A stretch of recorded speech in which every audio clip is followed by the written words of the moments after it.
Madam polkis చూడండి madam, ఒక్కసారి black బీడ్స్కి polkis use చేసాము. ట్రయాంగులర్ షేప్లో ఉన్న పోల్కీస్ మేడం.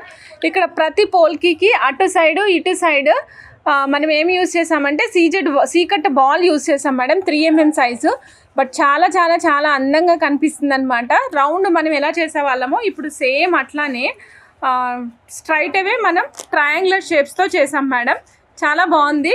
సో నచ్చిన వాళ్ళు చెక్ చేసుకుని ఆర్డర్ ప్లేస్ చేసుకోవచ్చు. 340 రూపీస్. బ్యాక్ సైడ్ ఉన్నది రూబీ పీస్ మేడం. మీకు లూజ్ పోల్కీస్ కావాలంటే కూడా సేల్ ఇస్తాం మేడం. లూజ్ పోల్కీస్ కావాలంటే కూడా సేల్ అవైలబుల్ ఉంటుంది మేడం. ఇది చూడండి, polkis in triangular shape with mehndi green అనమాట. Polkis in triangular shape with mehndi green 16 inches లెంగ్తే ప్లేస్ చేసాము. ఎవరికైనా హెల్దీ నెక్ ఉంటుంది అంటే కనుక మెన్షన్ చేయండి. డెఫినెట్గా మీకు 18 ఇంచెస్ కూడా చేసిస్తాం మేడం. 18 ఇంచెస్ కూడా చేసిస్తాము. 340 రూపీస్, 16 ఇంచెస్ మేడం. సో నచ్చిన వాళ్ళు చెక్ చేసుకుని ఆర్డర్ ప్లేస్ చేసుకోవచ్చు. మెహందీ గ్రీన్, రెగ్యులర్గా రూబీ పింక్, ఎమరాల్డ్ గ్రీన్ ఎప్పుడు యూజ్ చేస్తూనే ఉంటాం కదా. డిఫరెంట్గా ట్రై చేద్దాము, మనకి డిఫరెంట్గా కావాలి లుక్ అనుకున్న వాళ్ళు you can try for this also madam.